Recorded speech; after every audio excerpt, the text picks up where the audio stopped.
আমরা জীবন ক্ষেত্রের বা সামাজিক ক্ষেত্রের নানান বিচার বিবেচনায় লক্ষ্য করে থাকি যে মানুষ যখন আনন্দের বিষয়বস্তুর সাথে সঙ্গবদ্ধ থাকে তখন মানুষ আনন্দ পায়, আর যখন দুঃখের কোনো বিষয়বস্তু তার সঙ্গে ঘটে তখন মানুষ দুঃখ পায়। কিন্তু কিছু কিছু ক্ষেত্রে এর ব্যতিক্রম দেখা গেছে। তাই আলংকারিকরা অলঙ্কার শাস্ত্রের মধ্যে সেই বৈপরীত্য সম্পর্কে আলোচনা করেছেন। আমরা আজকের এই ভিডিওতে সেরকমই একটি বিষয় আলোচনা করব। সারদা পাঠশালার তরফ থেকে প্রত্যেক ছাত্রছাত্রীকে জানাই আন্তরিক অভিনন্দন। আমার এই ভিডিওতে আলোচ্য বিষয় হলো ট্র্যাজেডি কেন আনন্দ দেয়। রবীন্দ্রনাথ এই সম্পর্কে কি মন্তব্য করেছেন তা বুঝিয়ে দাও। এখন ট্র্যাজেডি কেন আনন্দ দেয় এই মন্তব্য করতে গিয়ে বিভিন্ন আলংকারিক নানান উপমা বা তাদের যুক্তিগুলিকে উপস্থাপন করেছেন। সেক্ষেত্রে রবীন্দ্রনাথেরও নিজস্ব কিছু যুক্তি আছে। এই যুক্তি অন্যান্য আলংকারিকদের সাথে কিছু কিছু ক্ষেত্রে মিলে যায়, আবার কিছু তার স্বতন্ত্রতাও রয়েছে, সেটুকু বলা যেতে পারে। যাই হোক, আমরা রবীন্দ্রনাথের মতে কেন ট্র্যাজেডি আনন্দের বিষয়বস্তু হয় বা দুঃখের নাটক আমাদের কেন আনন্দ দিতে পারে সেই সম্পর্কে ভিডিওটিতে আলোচনা করব। তাই ভিডিওটি সম্পূর্ণরূপে দেখার চেষ্টা করো। আশা করি এই প্রশ্নটির উত্তর তোমাদের কাছে অত্যন্ত সহজ হয়ে উঠতে পারবে। প্রথমেই বলি, মানুষ যখন দুর্দশায় পড়ে, বিশেষ করে আমরা কোনো কাহিনী কাব্যের মধ্যে যখন নায়ক নায়িকা বা কোনো সম্ভ্রান্ত মানুষের চরিত্রগুলিকে ক্রমশ শ্রদ্ধা করতে থাকবো বা ভালোবাসবো বা আমাদের নিজের করে আপন করে নেওয়ার চেষ্টা করব, তখন এই কাহিনীর মধ্যে যদি কোনো বিভ্রাট এসে পৌঁছয়, সেই বিভ্রাটে দেখা যাবে যে সেই পরিবারের কারো ভীষণভাবে ক্ষয়ক্ষতি সাধিত হচ্ছে এবং সেই ক্ষয়ক্ষতিগুলির জন্য তাদের জীবনে একটা হাহাকার নেমে আসছে।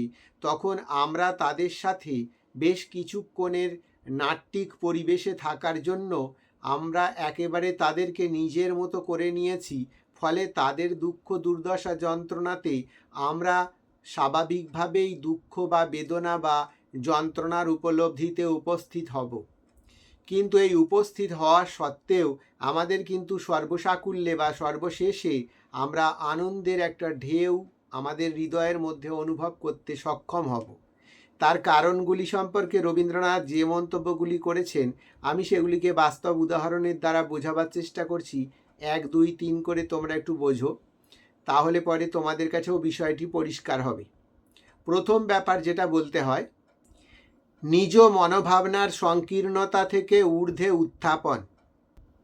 আমরা যখন একটি নাটক বা কাব্যের মধ্যে একটি বড় কাহিনীকে দেখি এবং অতি শ্রদ্ধার কর্মসাধন করতে গিয়ে কোনো একটি বা একাধিক চরিত্র যখন তাদের জীবন শুদ্ধি ঘটায়, তখন তাদের জীবনে কোনো ব্যতিক্রম পরিস্থিতি বা দুঃখ দুর্দশা অসহায়তা বা অকস্মাৎ কোনো দুর্ঘটনা ঘটলে আমরা সেই মুহূর্তে আমাদের নিজেদের দুঃখ দুর্দশা বা মনের সংকীর্ণতা থেকে সরে গিয়ে আমরা যেমন অন্যের সঙ্গবদ্ধ হতে সহজে পারি না, এইখানে আমাদের মনে যে সংকীর্ণতা বাসা বেঁধে থাকে, আমরা কিন্তু অনেকক্ষণ নাটক বা কাব্যিক পরিবেশে থাকার দরুন সেইখান থেকে মনটাকে সরিয়ে অনেক ঔদার্যের দিকে নিয়ে চলে গিয়েছিলাম। ফলে আমরা তাদের জীবন দুর্দশা দেখার সত্ত্বেও আমাদের মনটা যে ঔদার্যে ভরে উঠেছে এবং আমরা যে অপরের দুঃখে কাতর হচ্ছি, এর জন্য আমাদের মনে একটা আনন্দের পরিসীমা এসে পৌঁছয়। সুতরাং আমরা ট্র্যাজেডি নাটকে বা অপরের দুঃখ দুর্দশা দেখলেও অনেক সময় আনন্দ পাই, অর্থাৎ আমাদের মনের সংকুচিত ভাবটি একেবারে বিনষ্ট হয়ে গিয়ে আমাদের মনের ঔদাসীন্য তথা মনের উন্নাসিকতা অনেক বেশি সক্রিয় হয়ে উঠেছে। সুতরাং সেই আনন্দে আমরা কিন্তু আনন্দিত হয়ে উঠি। দ্বিতীয় পয়েন্ট, রাজার দুঃখে নিজেদের দুঃখ নির্মোচন। যখন একজন ব্যক্তি, বিখ্যাত ব্যক্তির জীবন চরিতের একেবারে দীর্ঘক্ষণ, দীর্ঘ সময়, দীর্ঘদিন যাপন আমরা নিরীক্ষণ করতে থাকি, তখন সেই রাজা বা সেই মহান ব্যক্তি আমাদের কাছে শ্রদ্ধার পাত্র হয়ে ওঠে। তো সেই ব্যক্তির জীবনে যখন দুর্দশা নেমে আসে, অথচ তার জীবনের বিশেষ কিছু ভুলভ্রান্তিময় পথ অন্বেষণ নেই, তৎসত্ত্বেও জীবনে এইরকম বড় একটা সাংঘাতিক পরিণতির অবস্থানে পৌঁছলে আমরা সাধারণত আমাদের মতো ক্ষুদ্র মানুষের জীবন তৃষ্ণা, জীবনের দুর্দশা, জীবনের অসহায়তাকে তুচ্ছ করে বা একেবারে ভুলে গিয়ে সেই মুহূর্তের মধ্যে আমরা ওই বিপুল মানুষের বা ওই স্বর্গীয় মানুষের জন্য ভীষণভাবে কাতর হই এবং দুঃখ, যন্ত্রণা, কষ্ট পাই। সুতরাং আমাদের মন থেকে তখন নিজেদের সেই যে এতদিনের ব্যথা বেদনা সেইটা চিরবিদায় নেয় বলে আমরা কিন্তু তখন আপেক্ষিকভাবে আনন্দের একটা সীমানাকে স্পর্শ করে ফেলতে পারি। 3 নম্বর, রবীন্দ্রনাথের মতে কোনো কিছুকে যখন আমরা স্পষ্ট করে দেখতে পাই তখনই আমাদের মনে একটা আনন্দ এসে হাজির হয়। অর্থাৎ যা কিছু আমাদের চোখের আড়ালে দীর্ঘদিন ধরে অবস্থিত রয়েছে অথচ তাকে আমরা দৃষ্টি সম্মুখে হাজির করতে পারছি না বলে আমাদের মনে যে ক্ষোভ, দুঃখ, দুর্দশা থাকে সেইটাকে অতি সহজেই আমরা অতিক্রান্ত হয়ে যাই যখন সেটিকে চোখের সামনে আমরা নিরীক্ষণ করতে পারি। অর্থাৎ একটা মানুষের জীবনের দীর্ঘ একটা বাতাবরণের মধ্যে মানুষটি কোন কোন শুভকর্ম সাধিত করলো এবং কোন পথের স্পর্শে নিজের জীবনটাকে আগিয়ে নিয়ে চললো সেগুলি যখন আমরা প্রত্যক্ষভাবে দেখতে পাই এবং দেখার পরেও যখন তৎসত্ত্বেও তার জীবনের মধ্যে একটা হাহাকার এসে অনায়াসে প্রবেশ করে যায় তখন কিন্তু আমরা বিচলিত হই এবং সেই জীবন কীর্তির সম্পূর্ণ অংশ দেখে আজকে আমাদের চোখের সামনে বিশ্বাসের একটা স্তর বা স্থান তৈরি হয় বলে আমরা কিন্তু সহজেই দুঃখের নাটক দেখলেও একটা আনন্দ পাই, কারণ আমাদের চোখের সামনে যে বিবরণাদি প্রকাশ পেয়ে গেল সেইটা আমাদের কাছে এতদিন অন্ধকারে অবস্থিত ছিল, ফলে সেটা আজকে দৃষ্টি সম্মুখে আসার ফলে আমরা নতুন জয়ের একটা আনন্দ অনুভব করি। সুতরাং ট্র্যাজেডি নাটক বা দুঃখের নাটকও আমাদের কাছে অনেক সময় আনন্দের উপকরণ বা আনন্দের ছোঁয়া দিয়ে যেতে পারে। পরেরটার ক্ষেত্রে বলতে পারি, আমরা যখন কোনো মানুষের জীবনচিত্রকে নিরীক্ষণ করি কাব্য, নাটক, উপমার বিভিন্ন সাহিত্যের অঙ্গনে, তখন কিন্তু আমরা যাকে দেখি বাস্তবে অনুভব করি যে তার কিন্তু অস্তিত্ব আমাদের সম্মুখভাগে নেই। তাই তার জীবনের ক্ষয়ক্ষতি বা তার জীবনের মাঙ্গলিকতা আমাদের কাছে কিন্তু খুব বেশি ফলপ্রসূ হবে না। অর্থাৎ তার জীবনের ভালোটাও যেমন আমরা কোনো রকমভাবে কুড়িয়ে নিতে পারবো না, তেমনি তার জীবনের খারাপ কিছুও আমরা সহজে আমরা তার জন্য দুর্ভোগে পতিত হব না। সুতরাং সেই একটি মহত্তর চরিত্রের ক্ষেত্রেই যখন ঘনায়মান হয়ে নেমে আসি দুঃখ, দুর্দশার অতিশয় বিষয়বস্তু, তখন কিন্তু আমরা যেহেতু বাস্তবে সেগুলি আমাদের সঙ্গে সম্পর্কিত নয়, তাই আমরা সেই দিক থেকে আমাদের মধ্যে মনে একটা অনুরণন থাকে না।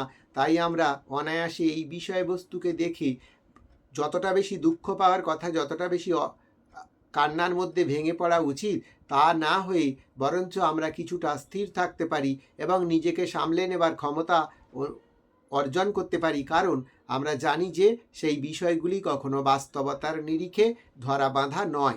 এর পরেরটা বলতে পারি, ট্র্যাজেডির মহৎ আদর্শের যে নায়ক নায়িকা তারা যখন দুঃখের মধ্যে নিপতিত হয় তাদের জীবনের একটা আদর্শ থাকে, তৎসত্ত্বেও তারা নিজেদের জীবন পরিণতিতে বড় বেশি ব্যথা পায়, কাতর হয়, তখন কিন্তু সাথে সাথে আমরাও মনুষ্য চরিত্রের অধিকারী বলে, আমাদেরও একটা মন প্রবৃত্তি বলে বিষয়বস্তু আছে বলে আমরা সহজেই তাদের মনের সাথে সাথী হয়ে আমরা কান্না, দুঃখ, অসহায়তার মধ্যে অবশ্যই কিছুটা অনুভবের আসন পাততে পারি। কিন্তু এ কথাটাও তো ঠিক, তারা অত্যন্ত মহত্তর ব্যক্তি, তারা ঊর্ধ্বাসনে বসার ব্যক্তি। সুতরাং তাদের দুঃখে, তাদের অসহায়তায় আমরা তাদের পাশে বা তাদের সঙ্গে মনের অনুরণনকে সংযুক্ত করতে পেরেছি বলে, অর্থাৎ বড় মানুষের দুঃখ দুর্দশায় আমরা অংশ নিতে পেরেছি বলে সেখানে কিন্তু আমাদের মনে একটা ক্ষীণ হলেও আনন্দের জোয়ার এসে হাজির হয়।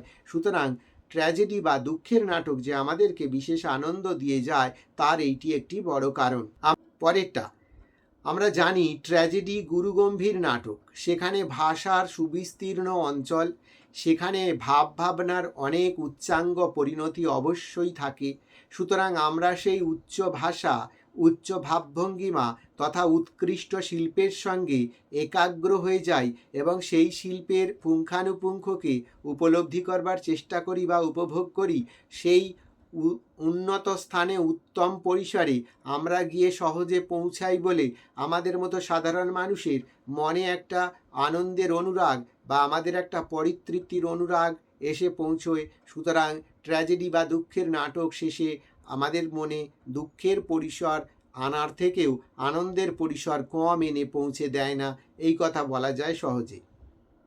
পরেরটা, ট্র্যাজেডি নাটকের মধ্যে অনেক সময়ই দেখা যায় যে যারা সেখানে বিশেষ চরিত্রের অধিকারী, যাদের জীবনে ট্র্যাজিক পরিণতি এসে পৌঁছায়, তারা কিন্তু আগেই বলেছি যে সুউচ্চ পরিবারের তথা সুনাগরিক এবং তাদের মধ্যে বিশালত্বের গুণ সর্বদা বর্তমান থাকে। তাই তাদের এই অসীম গুণের কারণে তারা কিন্তু তাদের বিপদগ্রস্ততাতে সহজে ভেঙে পড়ে না, দুর্বল হয় না বা পরিণতির অধঃপতনের দিকে গিয়ে পৌঁছয় না। সুতরাং সেই ক্ষেত্রে তারা অনেক বেশি স্বীকৃত এবং নিজেদেরকে ধরাশায়ী করে রাখে বা আবার পুনরায় শক্তি সঞ্চয় করে কিংবা মনের বলে তারা আগিয়ে যায়, পুনরায় সেই পরিণতিকে চিরকালের জন্য মিটিয়ে দিয়ে জীবন সুন্দর পারিভাষিক একটা পরিস্থিতির দিকে আগিয়ে নিয়ে যাওয়ার জন্য। সুতরাং এই যে তাদের পুনরায় আবার জেগে ওঠা এবং পুনঃশক্তি অর্জন করবার যে প্রবণতা, সেইটার থেকে আমরা অনুপ্রাণিত হই এবং সেটা দেখে আমরা খুশি হই। আমরাও জীবনে ওরকম অসহায় পরিস্থিতিতে নিজেকে পুনর্সংগঠন করবার একটা উদ্দীপনা পাই। স্বাভাবিকভাবেই আমাদের কাছেও আনন্দ এসে ছোঁয়া দিয়ে যায়। জীবনে হাসি কান্না দুই স্তর থাকা ভালো, দুটো স্তরই পরস্পর এসে আমাদের কাছে পৌঁছয়। সুতরাং সেখানে কান্নাটাকেও অস্বীকার করা যায় না। কান্নার আবর্তনও জীবনের একটা অতি প্রয়োজনীয় অধ্যায় বলে আমরা অনেক সময় গণ্য করে থাকি। সেই দিক থেকে বিচার করে রক্তকরবী নাটকে রঞ্জনের মৃত্যু এবং তাতে নন্দিনীর হাহাকার যেন অতি অনিবার্য হয়ে উঠেছে। সুতরাং সেই দিক থেকে ট্র্যাজেডি নাটক হওয়ার সত্ত্বেও কিন্তু শেষ পরিণতি যেন অত্যন্ত প্রয়োজনের এবং সেটি আমাদের কাছে আনন্দের ধারা আগিয়ে নিয়ে আসে। এরপরে বা শেষেরটায় আমি বলবো ক্যাথারসিস। ট্র্যাজেডি দেখার সময় মানুষের মনে জমে থাকা বিষাদ এবং ভয় অশ্রুর মাধ্যমে নির্গত হয়, তাই স্বাভাবিকভাবেই আনন্দ আমাদের কাছে এসে পৌঁছয়। অর্থাৎ দুঃখ দুর্দশা যখন চরম পরিণতিতে পৌঁছয় এবং তার দরুন যখন আমাদের চোখ দিয়ে জল নির্গত হয় বা আমাদের হৃদয় হাহাকারে ফেটে পড়ে, তার পরবর্তী সময়ে কিন্তু আমরা কিছুটা আত্মিক স্বস্তি পাই এবং আমাদের মনে সেই পূর্বের দুর্দশাকে কিছুটা সরিয়ে দিয়ে নতুন আলোকিত মঙ্গলময় পরিস্থিতি এসে পৌঁছয়। সুতরাং ট্র্যাজেডির শেষ পরিণতিতে আমরা কিন্তু অনেক সময় দুঃখের চেয়েও আনন্দ পেয়ে থাকি যথেষ্ট। এই রবীন্দ্রনাথের সমর্থনে এই মন্তব্যগুলিকে সংক্ষিপ্ত পরিসরে বলার পর আমি এই ক্ষেত্রে বলবো নাট্যকার গিরিশ ঘোষ রচিত প্রফুল্ল নাটকের কথা। প্রফুল্ল একটি সামাজিক নাটক, কিন্তু সেখানে ট্র্যাজিক পরিণতি রয়েছে। এই নাটকের প্রধান নারী চরিত্র হলো প্রফুল্ল। সাধারণত প্রফুল্লর পরিবারে তিনজন পুরুষ মানুষ, তার ভাসুর ঠাকুর যোগেশ, তার স্বামী রমেশ এবং তার দেবর সুরেশ। যোগেশের স্ত্রীর নাম জ্ঞানদা, রমেশের স্ত্রীর নাম প্রফুল্ল আর উমা সুন্দরী হলো তাদের মা। যোগেশ একসময় ব্যবসা করে যথেষ্ট প্রতিপত্তি তৈরি করেছিল এবং পরিবারটিকে দুই হাতে আঁকড়ে রাখবার চেষ্টা করছিল, কিন্তু অকস্মাৎ ব্যাংক লাটে ওঠার জন্য দেউলিয়া হয়ে যাওয়ার জন্য যোগেশের ব্যবসার ক্ষতি হয় এবং সেই সুযোগটিকে কাজে লাগিয়ে মেজ ভাই রমেশ, যে কিনা আইনবিদ্যা পাশ করেছে বা পাঠ করেছে, সে যথেষ্ট দাদার ক্ষয়ক্ষতি করে এবং পরিবারটিকে ধ্বংসের মুখে আগিয়ে দিয়ে সমস্ত সম্পত্তিকে গ্রাস করবার জন্য প্রভূত প্রচেষ্টা চালায়। পরিবারের মধ্যে নানামুখী অশান্তি যখন চরম জায়গায় পৌঁছেছে, বড় ভাই যোগেশ যখন পাঁড় মাতালে পরিণত হয়েছে এবং পরিবারের কেউই যখন আর শান্তিতে নেই, তখন মেজ বউ প্রফুল্ল এই একান্নবর্তী পরিবারকে ধরে রাখবার, বেঁধে রাখবার প্রচুর চেষ্টা করেছে। কিন্তু স্বামীর এই অপকর্ম, দুষ্কর্ম সংসারটিকে এমন পরিণতির দিকে নিয়ে গেছে যে শেষ পর্যন্ত প্রফুল্ল ট্র্যাজিক পরিণতি নাটকটার মধ্যে হাহাকার এনে দিয়ে নাটকটাকে বিয়োগান্তক নাটকে পরিণত করে তার একটা শেষ সীমানায় নিয়ে গেছে। এই নাটকের অংশটুকু দেখে আমরা কিন্তু সর্বক্ষণ বা সর্ব দুঃখে আমরা ভীষণভাবে কাতর হলেও শেষ পরিণতিতে গিয়ে কিন্তু আমরা প্রফুল্লর এই যে আত্মদান এবং আত্মদানের মধ্যে দিয়ে সংসারটাকে বাঁচিয়ে রেখে দেওয়ার চেষ্টা এবং প্রত্যেকের যে পুনরায় ফিরে আসবার একটা মানসিকতা, সেইটা দেখে আমরা কিন্তু প্রচণ্ডভাবে আনন্দ পেয়েছি, বা আমাদের মনের যে দুঃখ দুর্দশা বা অসহায়তাগুলো, সংকীর্ণতাগুলো আঁকড়ে ছিল এতদিন মনকে, সেগুলো ধুয়ে মুছে সাফ হয়ে গেছে। সুতরাং আমাদের চোখের জলের মধ্যে দিয়ে আমরা কিন্তু একটা আনন্দের ক্ষীণ লেশ পরিণতিকেও উপলব্ধি করতে পেরেছি বলা যেতে পারে। তাই রবীন্দ্রনাথের মতে সমর্থনযোগ্য ট্র্যাজেডি যে আমাদের কাছে আনন্দদায়ক হয়, সেইটির যথাযোগ্য বিশ্লেষণ আমার মনে হয় এই পর্যন্ত করা যেতে পারে। তোমাদের পাঠ্যের বিভিন্ন ভিডিও চ্যানেলে পাওয়ার জন্য চ্যানেলটির সঙ্গে থাকো, এবং আমাদের সঙ্গে আবার পরের ভিডিওতে দেখা হবে। এই বলে আজকের এই ভিডিও সমাপ্ত করলাম।